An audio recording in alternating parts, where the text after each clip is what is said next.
farm animal today is going to be Karen. And you're going to know why I call her Karen in a minute.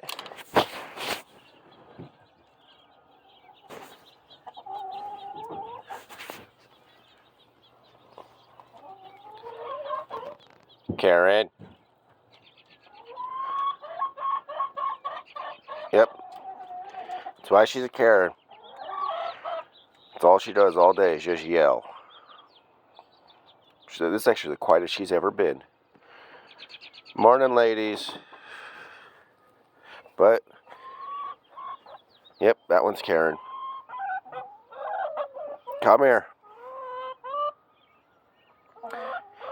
Her and the wife usually get into it. She doesn't go to the wife, but I'll be walking around. She'll just be following me. I don't know why either. She's a crazy lady. That's Karen.